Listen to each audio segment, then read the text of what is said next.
곧 예배가 시작됩니다. 온라인으로 하나님께 드리는 예배에 정성을 다해 임해주시기 바랍니다. 온 가족이 함께 모여 거룩하게 예배를 드립니다. 부모가 아이들의 훌륭한 영적 교사 역할을 하시길 바랍니다. 단정한 복장으로 예배를 드립니다. 성경책을 지참합니다.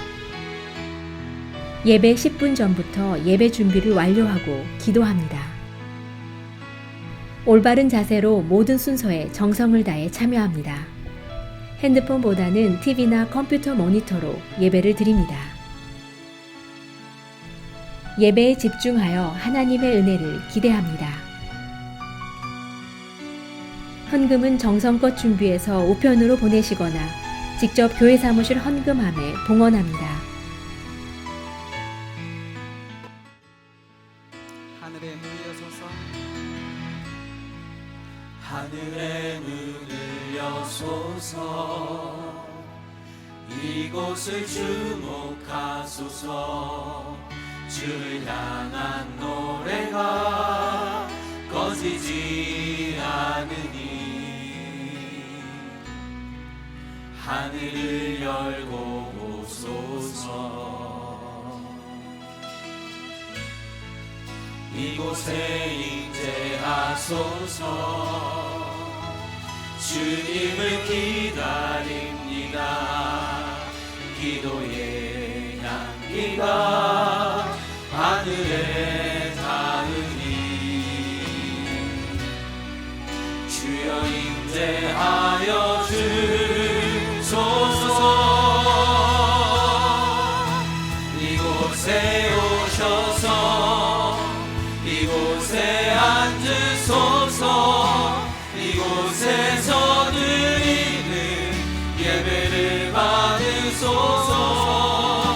주님의 이름만이, 오직 주의 이름만 이곳에 있으니. 한 번 더 고백합시다. 하늘의 문을 여소서, 하늘의 문을 여소서. 이곳을 주목하소서. 주를 향한 노래가 꺼지지 않으니 하늘을 열고 보소서. 이곳에 임재하소서. 주님을 기다립니다. 기도의 향기가 하늘에 닿으니 주여 임재하여 주소서.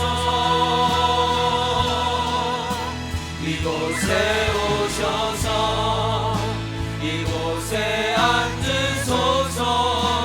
이곳에서 드리는 예배를 받으소서. 주님의 이름만이, 오직 주의 이름만 이곳에 오소서. 이곳에 오셔서 이곳에 앉으소서. 이곳에서 드리는 예배를 받으소서. 주님의 이름만이, 오직 주의 이름만 이곳에 있습니다.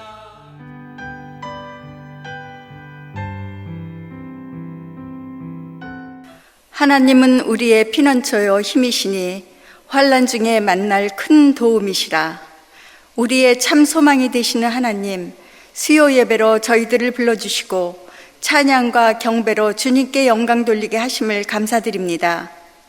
비록 성전은 텅 빈 상태로 오늘도 영상으로 예배 드릴 수밖에 없는 현실이지만, 이제 11월 8일 대면 예배를 앞두고 설레는 마음으로 지극히 높으신 하나님 앞에 온 마음과 정성을 다하여 예배드리는 저희들을 만나주시고 하늘의 신령한 은혜로 채워주시옵소서.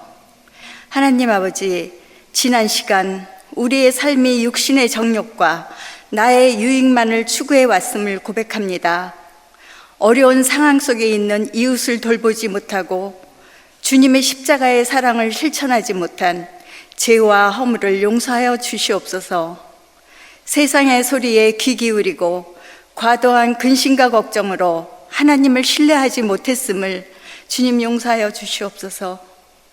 성령으로 충만케 하사 다시 한번 거룩하신 하나님을 경외하는 시간 되게 하옵소서. 코로나와 자연재해 등으로 힘겨운 시간 속에서도 계절은 어김없이 하나님의 창조 질서를 따라 아름답게 유지해가고 있는데 세상은 아직도 코로나로 인하여 여전히 불안과 두려움 속에 있으며 많은 사람들이 육신의 고통과 삶의 터전을 잃고 경제적으로 어려운 중에 있습니다. 하루속히 코로나 백신과 치료제가 개발되어 속히 바이러스가 종식되고 사회적 경제가 회복되어 일상으로 돌아가길 간절히 기도합니다.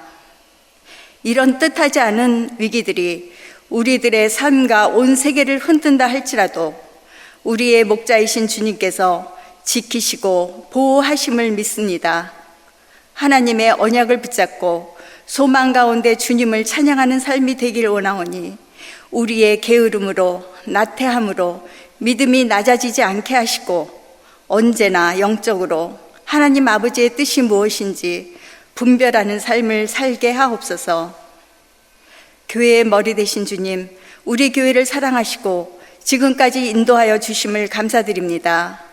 9월부터 전교인 비대면 대신방 중이신 목사님, 피곤치 않게 지켜주시고 목사님의 성도들에 대한 사랑의 온도는 그 어느 때보다 더 높아서 하나님의 따뜻한 손길이 느껴지는 참으로 은혜로운 신방이 되실 것을 믿고 기도합니다.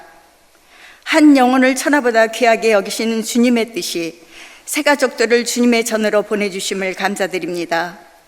새가족들이 우리 교회에서 믿음의 뿌리를 잘 내려서 믿는 것이 참 행복한 우리 믿음의 가족이 되게 하여 주시옵소서. 우리 교회 병중에 계신 성도들을 기억하여 주시고 영육간의 강건함을 허락하셔서 회복이 되고 주님을 찬양하게 하옵소서. 이 시간 말씀을 전하시는 한희준 담임 목사님 위에 성령 충만함을 주시고 선포되는 하나님 말씀의 은혜가 우리의 삶 속에 성령의 열매로 풍성케 하여 주옵소서. 그리하여 하나님 사랑, 이웃 사랑을 실천하는 우리 모두가 되게 하여 주옵소서.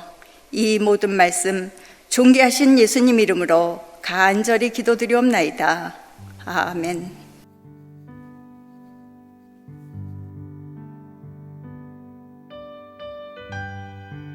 오늘 우리에게 주시는 하나님의 말씀은 요한복음 1장 4절부터 18절입니다. 함께 봉독하시겠습니다. 그 안에 생명이 있었으니 이 생명은 사람들의 빛이라. 빛이 어둠에 비치되 어둠이 깨닫지 못하더라. 하나님께로부터 보내심을 받은 사람이 있으니 그의 이름은 요한이라.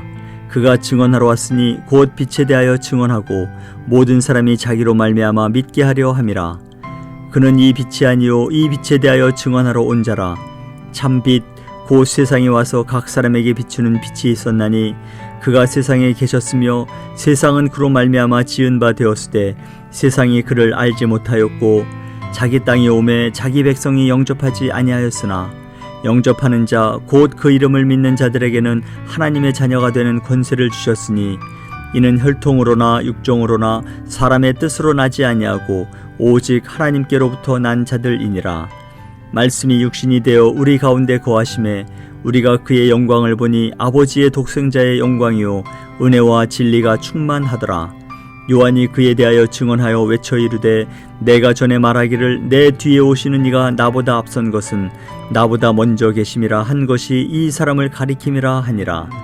우리가 다 그의 충만한 데서 받으니 은혜 위에 은혜로라. 율법은 모세로 말미암아 주어진 것이요 은혜와 진리는 예수 그리스도로 말미암아 온 것이라. 본래 하나님을 본 사람이 없으되 아버지 품속에 있는 독생하신 하나님이 나타내셨느니라. 아멘. 오늘 본문 말씀은 우리가 예수님을 믿음으로 말미암아 얻게 되는 은혜와 축복이 무엇인지를 우리에게 다시 한번 깨닫게 해주는 말씀입니다. 우리는 예수를 믿으면서 정작 예수님을 믿음으로 말미암아 누리게 되는 은혜와 축복이 무엇인지를 잘 깨닫지 못하고 신앙생활을 할 때가 많습니다. 그런 우리에게 사도 요한은 요한복음을 시작하면서 우리가 믿는 예수님이 누구이시고 또 우리가 그 예수님을 믿음으로 말미암아 얻고 누리게 되는 은혜와 축복이 무엇인지를 분명하게 말씀을 하면서 요한복음을 시작하는 것을 볼 수 있습니다. 그러면 오늘 본문에서 우리가 예수님을 믿음으로 말미암아 얻게 되고 또 누리게 될 은혜와 축복이 무엇입니까? 첫 번째, 우리는 생명의 빛을 얻게 되었습니다. 본문 4절 5절 보세요. 그 안에 생명이 있었으니 이 생명은 사람들의 빛이라. 빛이 어둠에 비치되 어둠이 깨닫지 못하더라. 여기 보면 예수님 안에 무엇이 있다고 말씀합니까? 생명이 있다고 말씀합니다. 그리고 그 생명의 빛이 어두움 가운데 있었던 우리들에게, 사람들에게 비추어 주셨다고 그렇게 말씀합니다. 그런데 그 빛을 세상의 사람들이, 세상이 깨닫지 못했다고 또 이야기를 하죠. 무슨 말이냐면요, 예수님은 죄로 어두워진 세상에서 이제 죽어가는 우리가 어두운 세상 가운데, 죄 가운데 죽어가는 우리들에게 우리가 죽어가는 것을 그냥 내버려 두지 아니하시고 생명의 빛으로 오셔서 우리를 살리심으로 우리에게 생명을 주셨다라고 사도 요한은 말씀합니다. 그 생명의 빛이 어떻게 우리에게 비춰졌냐면요, 바로 십자가 위에 자신의 목숨을, 자신의 생명을 내어주기까지 자신의 생명을 내어주시면서 우리에게 비추어 주신, 그래서 우리를 살리신 그 생명의 빛을 주님께서 우리에게 비추어 주셨다 분명하게 말씀합니다. 여러분, 이 주님의 생명의 빛을 받기 전에 우리는 모두가 다 어두운 가운데 있었습니다. 죄로 인해서 다 어두움 가운데 우리가 살았습니다. 여러분이 예수 믿기 전에 여러분의 모습을 한번 돌아보세요. 만약에 우리가 예수 믿기 전에 그때 우리의 삶의 모습을 저울로 달아본다면, 그런데 그 저울이 빛과 어두움의 저울, 이 빛과 어두움의 저울로 우리가 예수 믿기 전에 우리의 삶을 달아본다면 우리는 분명히 빛보다 어두움으로 기울어진 그러한 삶을 살았다는 것을 분명히 우리가 알 수 있지 않습니까? 여러분 가운데 그 어둠과 빛의 저울로 비춰봤을 때 밝은 쪽에 있었습니까? 어두운 쪽에 있었습니까? 물어보신다면 어떤 분은 내가 정말 밝은 쪽에 있었습니다. 그런데 술집에서 그 조명발 아래 그냥 허우적거리는 그 밝은 빛 말고 진짜 우리가 예수님 믿기 전에 우리의 모습을 비추어 본다면, 그 빛과 어둠의 저울에 달아본다면 우리는 다 정말 어두운 가운데 살았다는 것, 우리가 충분히 우리 자신의 모습을 통해서 알 수 있습니다. 우리가 어두운 가운데 살았다는 게 무엇이겠습니까? 우리가 예수 믿기 전에, 주님 알기 전에 우리의 삶의 모습을 솔직히 돌아보면 우리가 은혜가 무엇인지, 기쁨이 무엇인지, 감사가 무엇인지, 평안이 무엇인지, 위로가 무엇인지, 하늘의 소망이 무엇인지 정말 전혀 알지 모른 채 그저 내 자신만을 위한, 세상이 추구하고 세상이 우리에게 그게 행복을 준다고 생각하는 것들을 쫓아서만 달려온 삶이죠.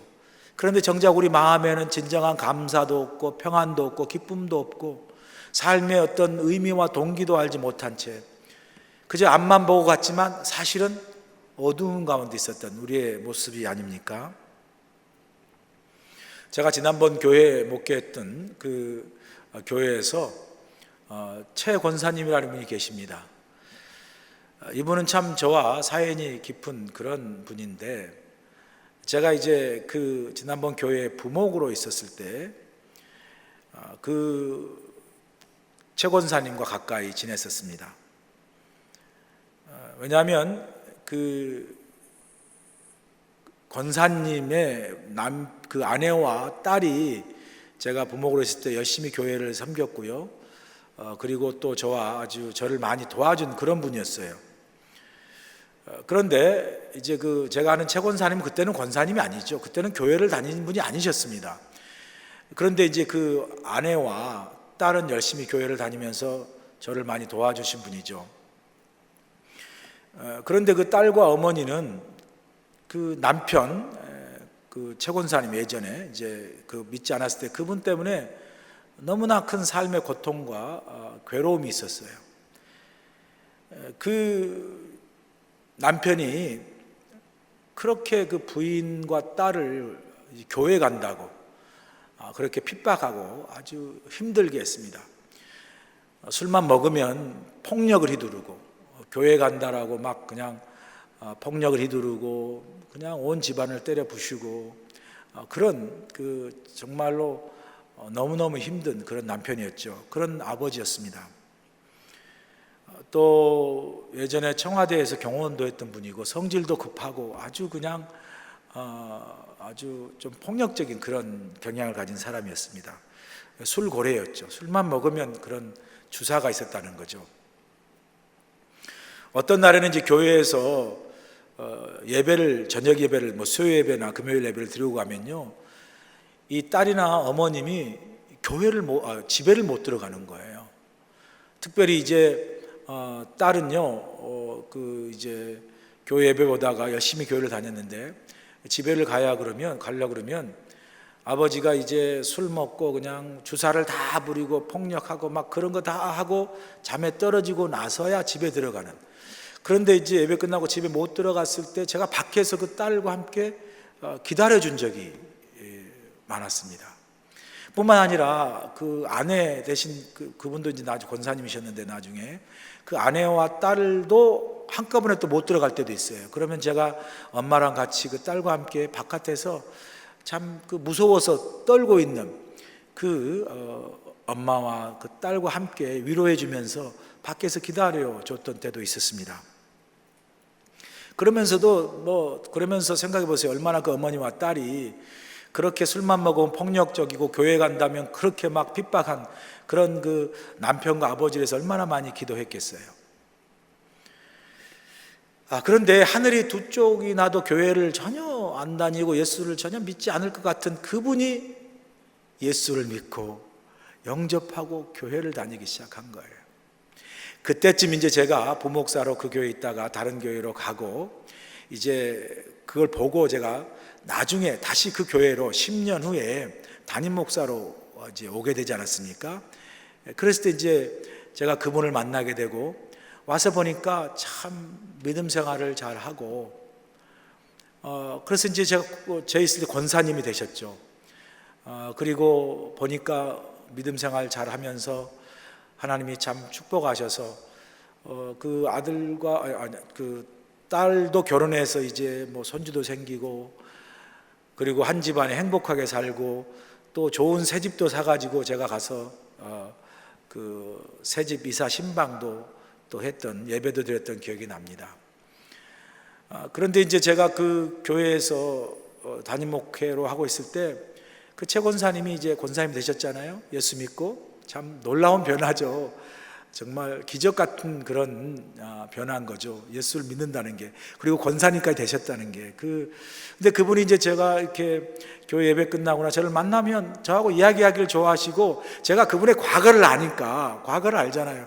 그러니까 그분이 늘 저를 만나면 늘 거의 똑같은 말을 계속 하세요. 뭐라고 말하냐면요. 목사님, 제가 옛날 생각하면 정말 부끄럽고 죄송하기 짝이 없다라고. 정말 짝이 없습니다. 부끄럽고 죄송하기 짝이 없습니다. 제가 정말 망난이었고 제가 죽을 죄인이었습니다. 그래서 이제 저는 더 이상 목사님 이제 죽어도 요한이 없고 바랄 게 없다라고 이렇게 자기도 교회 다니고 예수 믿고 또 온 가족이 이렇게 정말 새 집도 사고 좋은 집 살면서 그렇게 함께 사는 그 모습을 보면서 자기는 하나님께 너무 죄송하지만 그 은혜가 너무 감사하고 정말 이제 죽어도 요한이 없다. 그러면서 또 늘 저만 보면요, 목사님 죄송했습니다, 제가 죽을 죄인입니다, 늘 그런 소리를 자주 하셨어요. 참 그분이 이제 참 제가 담임 목회할 때 그분이 그 자동차 수리도 잘하시고 그래서 그 일을 하셨는데 또 다른 손재주가 많으셔가지고 정말 교회를 많이 도우셨어요. 이런저런 뭐 고칠 거 있으면 다 고쳐주시고 그렇게 정말 예수 믿기 전에 그렇게 온 가족이 그 분 때문에 어둠이었어요. 그냥 온 집안이 어두웠고요. 그 다음에 그 남편과 딸 뭐 다 이 최권사님 믿기 전에 이분 때문에 다 어두움 가운데 있었어요. 근데 그분이 예수 믿고 정말 그 오늘 말씀하신 생명의 빛을 받았죠. 그래서 새로운 삶을 살게 된 거예요. 그러니까 그 예수님이 비춰주신 새로운 삶을 시작하는 그 생명의 빛 때문에 그분도 어둠에서 나왔고 그 생명의 빛 때문에 온 가족이 그 어둠에서 그 신음했던 두려워 떨었던 가족이 이제 그렇게 예수 믿고 행복한 은혜 가운데 사는 밝은 빛의 가정이 된 거죠. 새로운 가정이 된 거죠. 그렇게 그분이 이제 은혜 생활 잘하고 믿음 생활 잘하다가 작년에 제가 장례식은 가지 못했습니다. 작년에 아마 79세 나이로 하나님 곁으로 가셨습니다.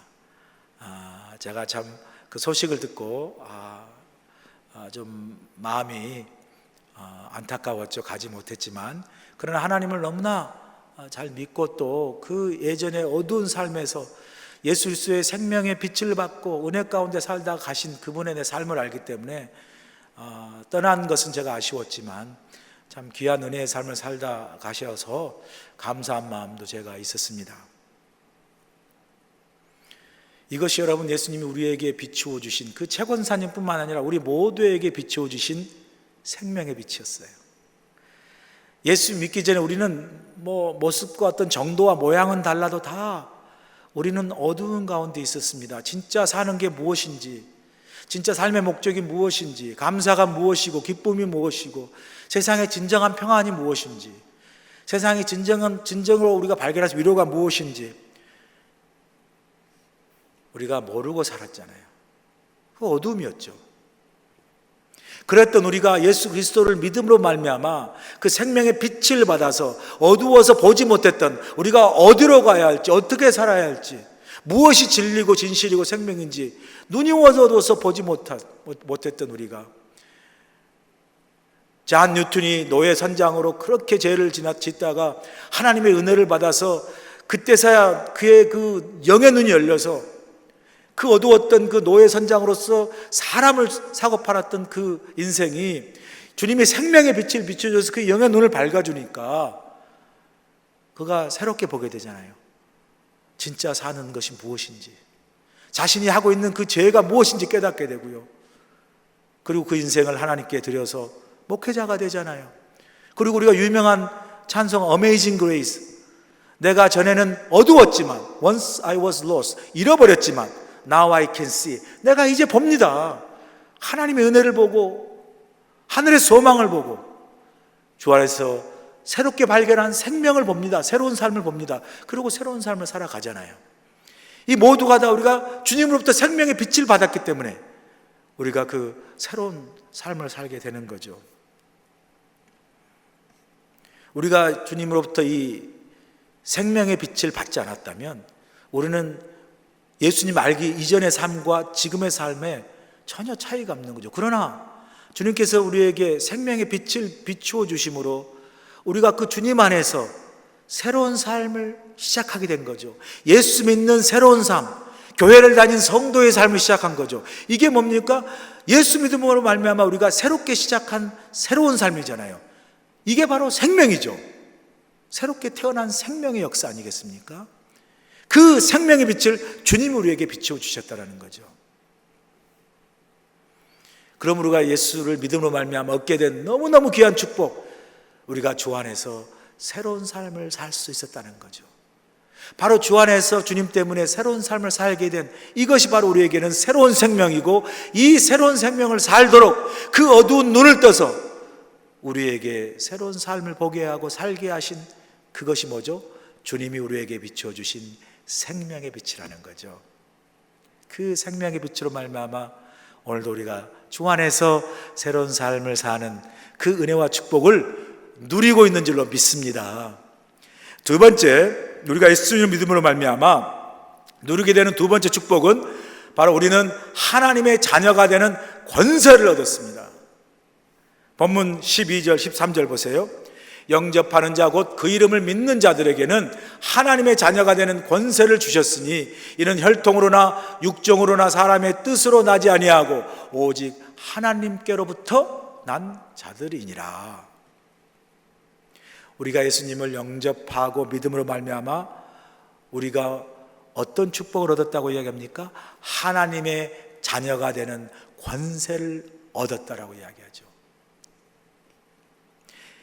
여러분, 근데요, 사도 요한은 우리에게 오늘 분명히 말씀하고 있지 않습니까? 이 우리가 예수를 믿게 됨으로 얻게 되는 놀라운 축복, 그것은 바로 하나님의 자녀가 되는 권세를 우리가 얻게 되었는데, 이 하나님의 자녀됨은 분명히 이야기합니다. 세상의 부모나 어떤 세상의 육신의 혈통으로 난 자녀와 달리 우리는 누구라고요? 오직 하나님께로부터 난 자들이라고 이야기해요. 이게 엄청난 차이가 있는 겁니다, 여러분. 여러분, 육신의 부모나 사람의 혈통으로 해서 난 자녀들, 이 자녀와 하나님으로부터 난 자녀가 어떻게 다른 줄 아세요, 여러분? 우리가 보통 세상에서 가장 가깝고 세상에 절대 떨어질 수 없고 끊어질 수 없는 것이 있다면 그게 부모와 자식과의 관계라고 이야기하죠. 틀린 말이 아니죠. 부모와 자식과의 관계처럼 끊을 수 없는 그런 관계가 어디 있겠습니까? 그런데 여러분, 살다 보면 우리가 생각할 때 이 부모와 자식과의 관계는 절대 끊어질 수 없고 끊을 수 없는 관계라고 우리가 보통 믿지만, 그런데 이렇게 가장 가깝고 절대 떨어질 수 없는 부모와의 자식과의 관계라도 살다 보니까 여러분, 연줄 끊어지듯이 그 줄도 역시 끊어질 때가 있다라는 거예요.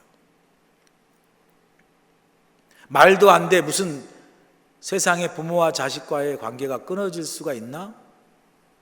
있죠, 여러분. 우리 주위에 볼 수 있지 않겠습니까? 절대 부모와 자식과의 관계가 끊어질 수 없는 것처럼 보여도 때로는 재산 때문에, 돈 때문에, 때로는 이런저런 이유 때문에 그 천륜이라고 하는 부모와 자식과의 관계도 끊어져요. 떨어져요. 심지어 원수가 되게 될 때도 있습니다. 이렇게 세상에 살면서 사실은 가장 행복해야 할 관계잖아요. 가장 정말 행복하고 가장 나를 위해 주어야 할 관계인 이 부모와 자식과의 관계가 오히려 세상에서 나를 가장 아프게 하고 세상에서 가장 우리를 상처 주고 힘들게 하는 관계도 되더라는 거예요. 이런 경우가 우리 주위에 얼마나 많습니까?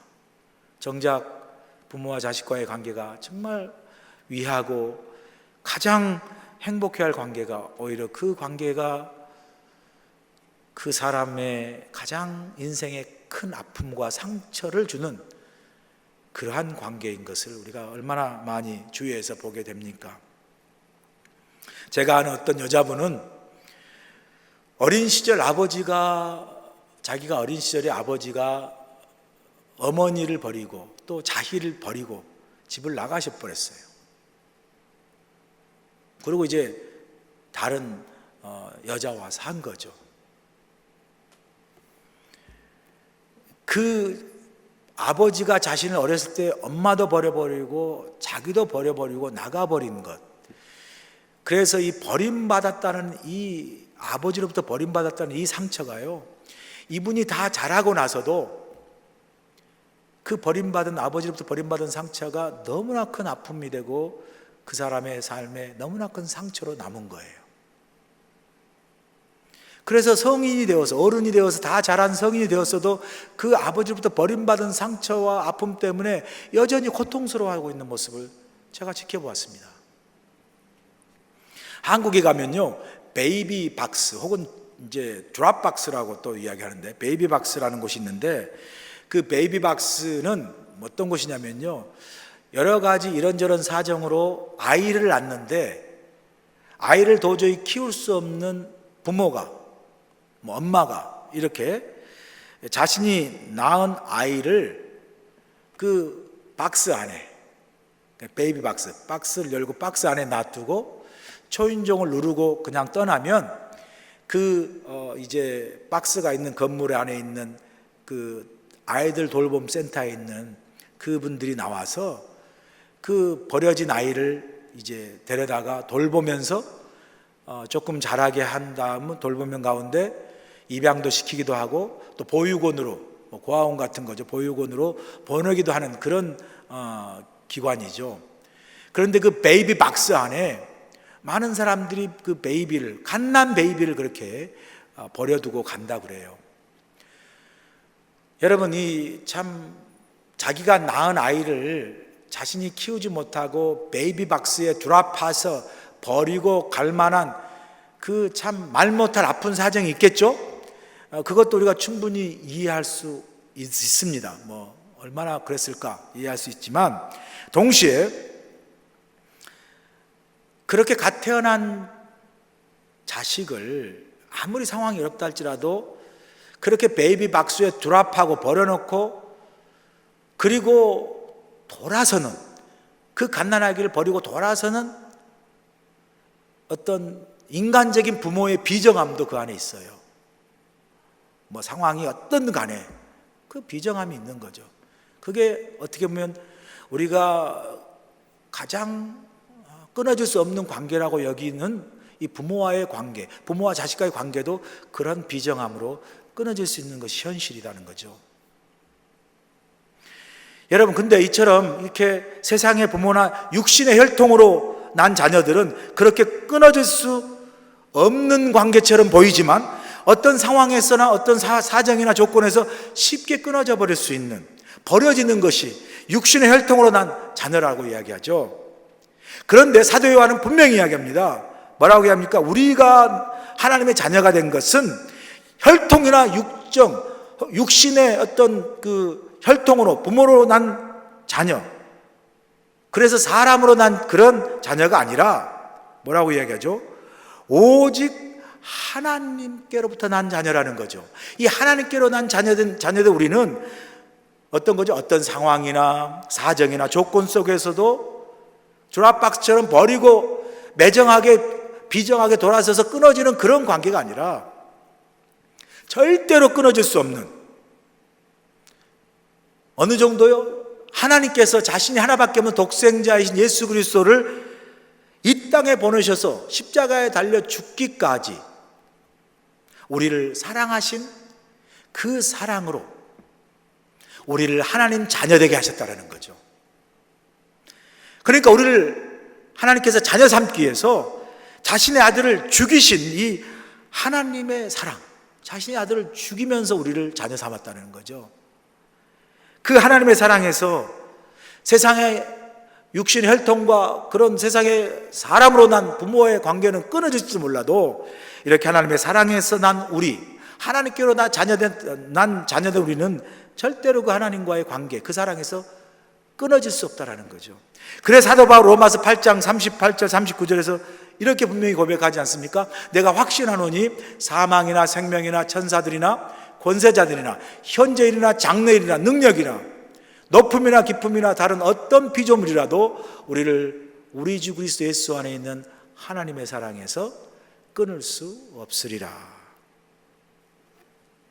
여러분, 사도 바울이 고백한 것처럼요, 예수 그리스도 안에 있는 하나님의 사랑을 통해서 우리를 자녀 삼으신 이 하나님의 사랑, 이것을 끊을 수 있는 것은 이 세상에 아무것도 없습니다.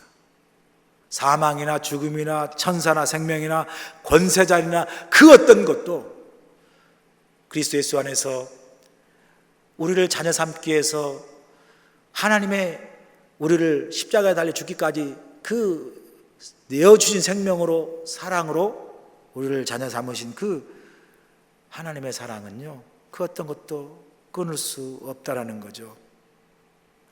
세상의 부모는 나를 버릴지 몰라도 하나님은 절대로 우리를 버리지 않는다는 거죠.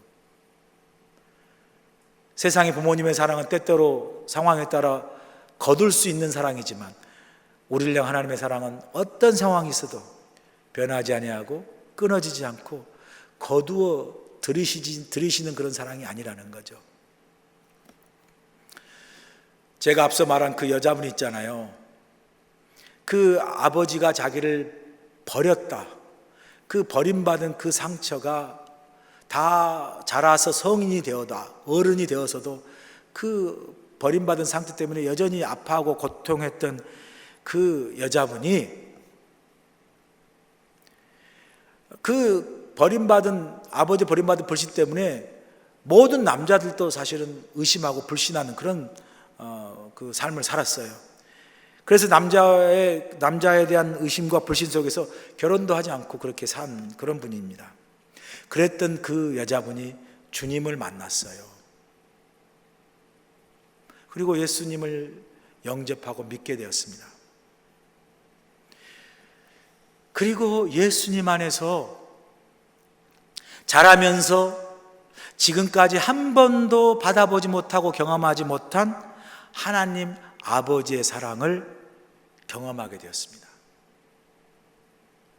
육신의 아버지의 사랑은 사랑이 아니라 자기를 버려버린 상처와 아픔만 주었잖아요. 그래서 육신의 아버지의 사랑을 몰라요. 버림받은 상처와 아픔만 있어요. 그렇게 육신의 아버지는 자신을 버린 아버지였는데 예수 믿고 예수님 안에서 만난 하나님 아버지, 그 하나님 아버지는 자신을 예수님 자기 아들의 생명까지 내어주시면까지 자기를 사랑한 그 하나님 아버지의 사랑을 처음으로 경험한 거예요. 그 하나님 아버지로부터 경험한 그 사랑은 버림받은 자기를 위해서 하나밖에 없는 독생자 아들 예수 그리스도를 죽이기까지, 버리기까지 하신 사랑으로 자기를 사랑한 그 사랑을 깨닫게 된 거예요. 그러면서요, 그 여자분이 세상에서 발견한 자신은 버려진 사람이라고 생각했어요. 그런데 예수님 안에서 발견한 자신은 어떤 사람입니까? 그런 자신을, 버려진 자신을 생명을 주고 살 만큼 귀한 존재라는 것을 깨닫게 된 거예요. 그렇게 세상에서 발견한 자신은 버려진 사람이었는데 예수님 안에서 발견한 자신은 독생자 예수를 십자가에 내어 죽기까지, 정말 생명을 내어 주기까지 그렇게 해서라도 자기를 정말 구원해 주시고 하나님 자녀되게 하신 그 사랑을 받은 귀한 존재라는 사실을,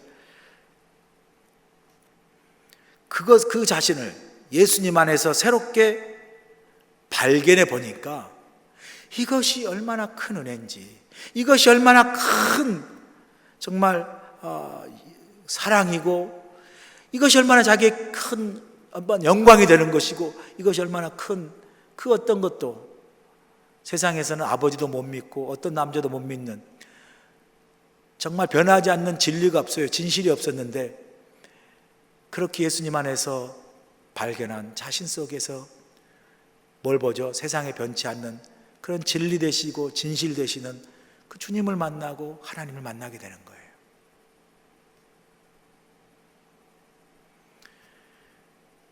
그래서 어떤 상황에서도 변하지 않는 이 세상 사랑과 달리 어떤 상황에서 변하지 않는 정말 진실과 진리로서의 진정한 사랑이 무엇인지를 깨닫게 됩니다. 그래서요, 그분이 나중에 결혼을 해요. 그렇게 남자를 불신하고 믿지 못했던 그 사람이 하나님 안에서, 예수님 안에서 그 하나님 아버지의 진실한 사랑을 경험하고 나서 육신의 아버지로부터 버려진 그 상처와 아픔이 치유가 돼요. 그리고는 정말 좋은 남자를 만나서 결혼하게 됩니다. 지금 잘 살고 있어요. 여러분, 이렇게요, 이 여자분처럼 주님 안에서 하나님의 자녀된 나를 새롭게 발견한 사람의 고백이 뭔지 아세요?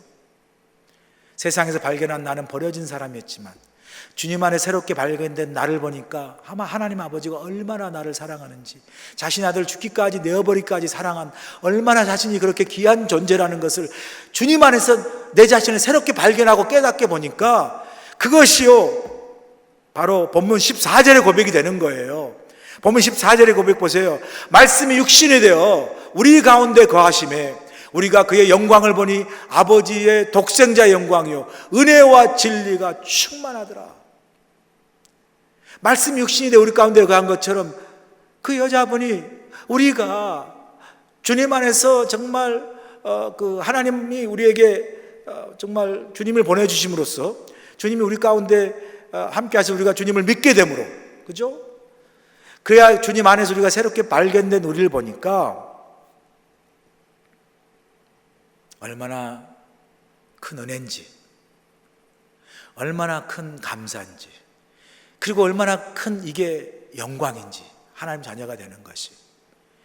그리고 이 자녀됨은 세상의 육정과 혈통으로 난 것처럼 변하지 아니한 진리, 어떤 상황에서도 변하지 않는 이 진리로서의 이 인격적인 하나님과 주님과의 만남으로써 맺게 되는 그 관계와 사랑을 깨닫고 보니까 이것이 얼마나 큰 은혜인지를, 오늘 이 14절 고백처럼 예수님이 육신이 되어 우리 가운데 거하시며 우리가 그 예수님 안에서 나를 보고 내가 구원받은 이 모든 걸 보니까 그게 영광이고 그게 은혜고 그게 진리라는 것을 깨닫게 되는 거죠.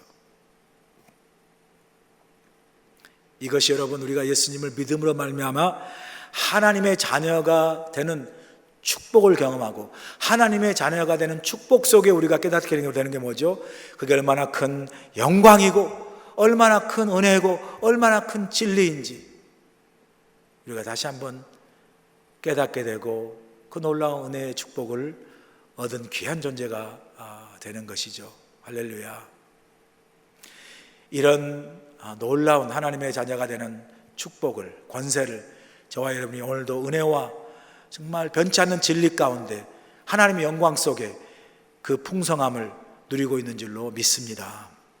마지막으로 우리가 예수님을 믿음으로 말미암아 누리게 되는 마지막 세 번째 축복이 뭐죠? 우리가 은혜 충만한 삶을 사는 것입니다. 보세요. 본문 16절 보세요. 우리가 다 그의 충만한 데서 받으니 은혜 위에 은혜로라. 제 오늘 설교 제목이 은혜 위에 은혜입니다 라는 설교 제목 아닙니까? 이게 무슨 말이죠? 여러분, 은혜 위에 은혜라는 말을요, 다른 말로 하면 은혜가 넘친다는 말이죠. 은혜 위에 은혜니까 은혜가 넘친다는 말을 또 한 구절로 표현하면 은혜가 충만했다라는 거죠. 은혜 충만이라는 거죠. 우리가 예수 믿고요, 정말 생명의 빛을 받아서 새로운 삶을 시작하고 새로운 삶을 통해서 이게 진짜 사는 것이구나라는 이 생명을 경험하게 되고, 예수를 영접함으로 하나님의 자녀가 되는 권세를 얻고 그 하나님의 자녀가 되는 권세 속에 나를 발견해 보니까, 주님 안에서 나를 새롭게 발견해 보니까 내가 얼마나 귀한 존재인지를, 십자가 달려 죽기까지 나를 사랑하고 나를 살리기 위해서, 오늘 나를 이 자리에 있게 하기 위해서, 하나님의 자녀로 은혜 가운데 있게 하기 위해서 자신의 생명까지 내어준 그 주님, 그 피값, 그 생명으로 나를 자녀되게 하신 그런 나는 얼마나 귀한 존재입니까? 내가 정말 그렇게 귀한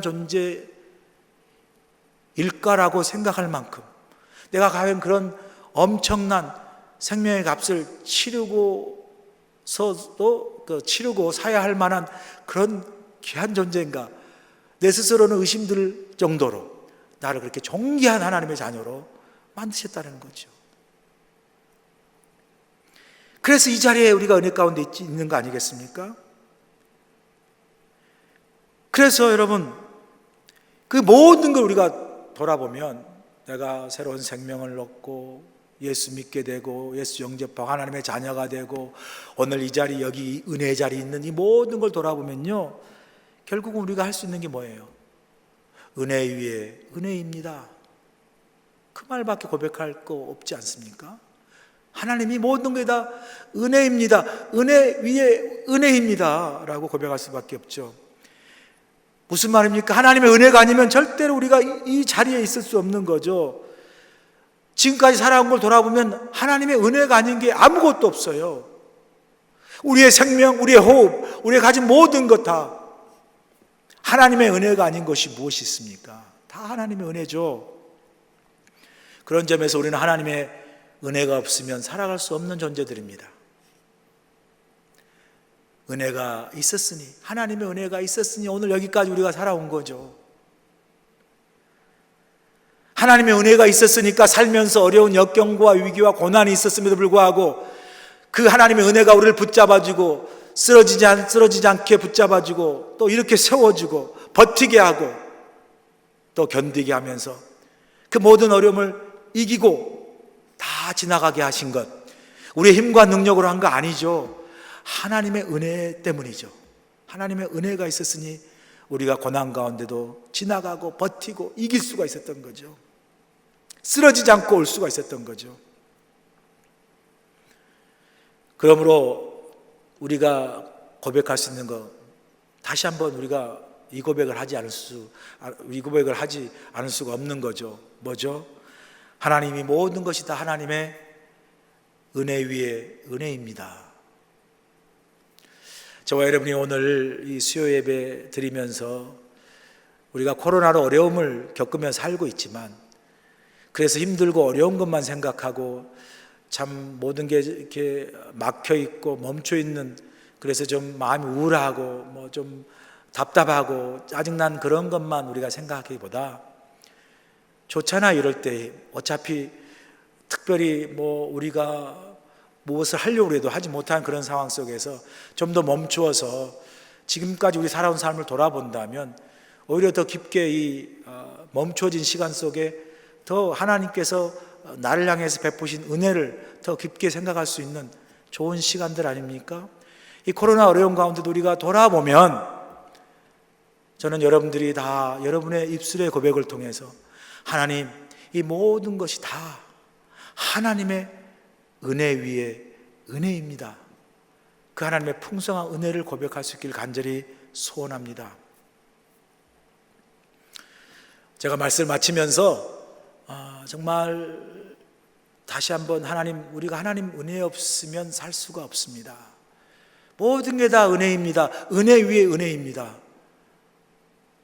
정말 이 고백을 하면서요, 이 찬양을 부르고 제 설교를 마치고 싶어요. 요즘 제가 설교를 하다 보면 이렇게 막 찬양이 자꾸 제 마음에 이렇게 오는 그런 찬양이 많은데, 여러분 이 찬양 아시잖아요. 은혜 아니면 살아갈 수가 없네, 호흡마저도 다 주의 것이니, 세상 평안과 위로 내게 없어도 예수 오직 예수뿐이네. 한번 같이 불러볼까요? 은혜 아니면 살아갈 수가 없네, 호흡마저도 다 주의 것이니, 세상 평안과 위로 내게 없어도 예수 오직 예수뿐이네. 그 신계획 다 볼 수도 없고 작은 고난에 지쳐도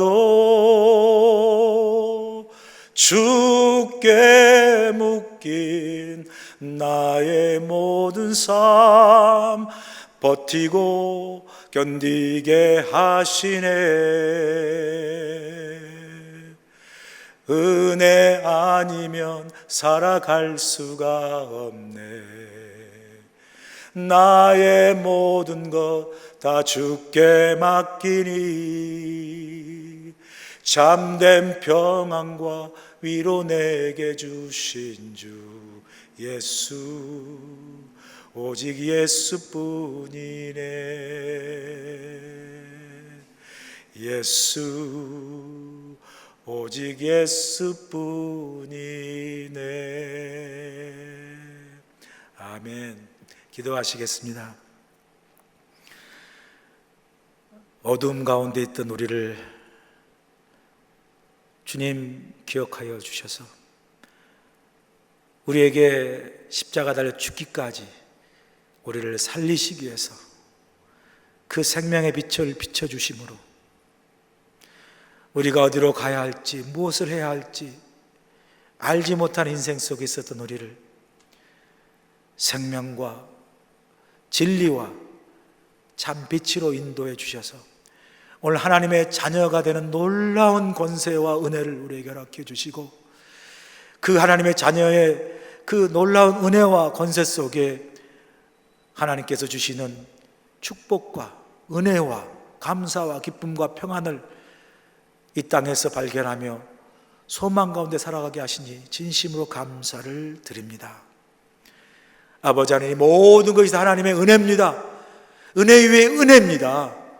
하나님, 오늘도 우리가 이 땅을 살아가면서 주님이 내게 베푸신 은혜가 얼마나 귀한 은혜인지, 주님이 내게 베푸신 그 은혜가 얼마나 생명을 다하기까지 우리에게 베푸신 귀한 은혜임을 깨달아 알게 하셔서 늘 우리의 삶이 믿음 가운데 은혜 충만한 삶을 살아가도록 도와주시옵시고, 하나님 은혜를 잊지 않고 그 은혜에 감사하며 하나님의 나라로 영광을 내어 아름답게 살아가는 믿음의 삶, 귀한 축복의 삶을 살아가도록 우리 모두를 인도하시고 축복하여 주시옵소서.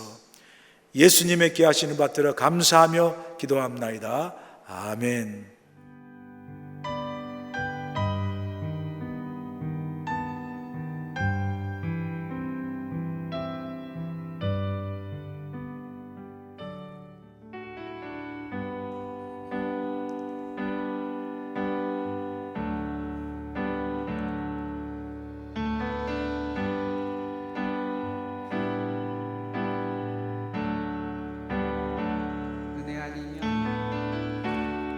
은혜 아니면 살아갈 수가 없네. 호흡마저도 다 주의 것이니 세상 평안과 위로 내게 없어도 예수, 오직 예수뿐이네.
아버지 하나님, 귀한 예물을 주의 제단 앞에 바칩니다.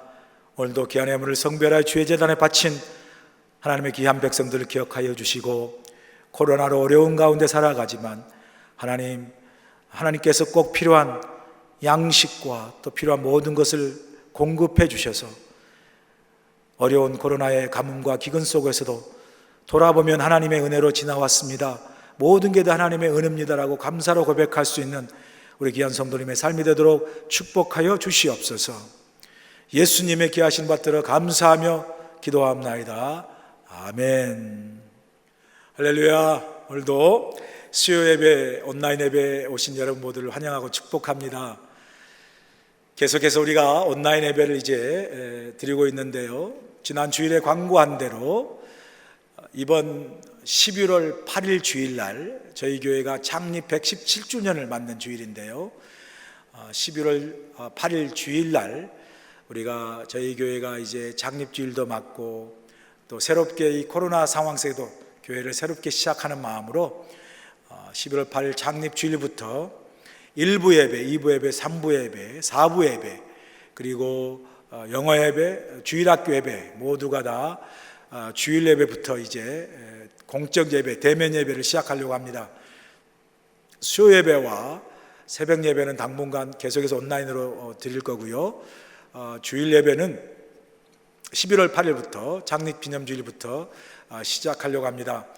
여러 주위에 아직 혹시 광고를 잘 듣지 못하신 분들에게 알려주셔서 11월 8일 창립주일에 온 교인들이 모여서 함께 정말 은혜 가운데 새롭게 우리 주일 예배, 공예배를 시작할 수 있기를 간절히 소원합니다. 그리고 계속해서 전교인 비대면 대신방을 하고 있습니다. 매 저녁마다 혹은 아침마다 매일매일 일정에 따라서 제가 줌으로 혹은 줌으로 영상 신방도 하고요, 또 어떨 때는 페이스톡, 카카오 또 비디오로도 하기도 하고요, 또 전화로도 이렇게 신방하면서 성도들과 안부도 묻고요, 특별히 기도 제목을 나누고 함께 기도하는 시간을 갖고 있습니다. 정말 저에게는 아주 귀한 시간이고요, 또 성전들에게도 은혜의 시간이 되기를 제가 간절히 원하고요. 이 정교인 비대면 신방은요, 대신방은 공예배가 시작되는 11월 8일 주일에도 이후부터도 계속해서 전교인이 비대면 신방할 수 있는 때까지 한 12월까지 계속해서 하려고 합니다. 여러분 많이 협조해 주시고 또 참여해 주시면 감사하겠습니다. 모임 안내로 정기 임원회가 10월 16일 다음 주 금요일입니다. 다음 주 금요일 날 7시에 본당에서 임원회를 가지려고 합니다. 임원 되신 분들은 다 참여해 주시면 감사하겠습니다. 이제 다 같이 일어나셔서 마지막 송 부르시고 예배를 마치겠습니다. 찬양합니다. 내 마음의 주를 향한 사랑이 나의 맘에 주가 주신 진리로 나의 눈에 주의 눈을 채워주소서. 내 입술의 찬양 향기가 내 입술의 찬양 향기가 두 손에 주를 닮은 섬김이 나의 삶의 주의 은전 나의 삶의 주의 함께 하소서. 우리 두 손 들고 찬양합니다. 하나님의 사랑이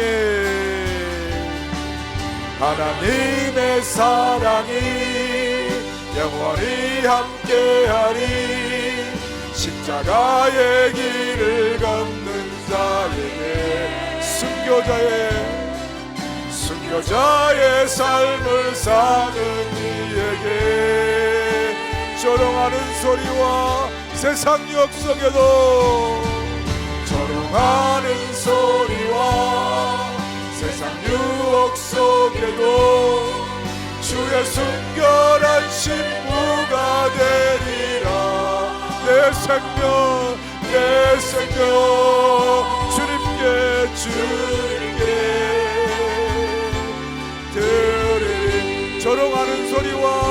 세상 유혹 속에도 조롱하는 소리와 세상 유혹 속에 주의 순결한 신부가 되리라. 아멘. 내 생명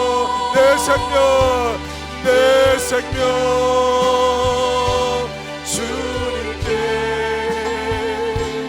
드리리.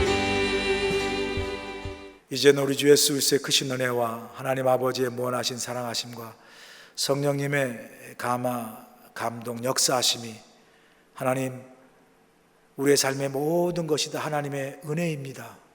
은혜 위에 은혜입니다. 우리가 생명을 얻은 것, 하나님의 자녀가 된 것, 오늘 이 은혜 속에 살아가는 이 모든 것이 다 하나님의 은혜이오니 이 하나님이 베푸신 은혜 잊지 않고 감사하는 마음으로 이 땅에서도 믿음으로 또 은혜 가운데 주님과 동행하며 하나님의 영광과 하나님의 나라를 위하여 아름답게 살아갈 수 있는 모두가 될 수 있도록 함께 하시고 동행하시고 축복하여 주시옵기를 예수 그리스도의 귀하신 이름 받들어 간절히 축원하옵나이다. 아멘.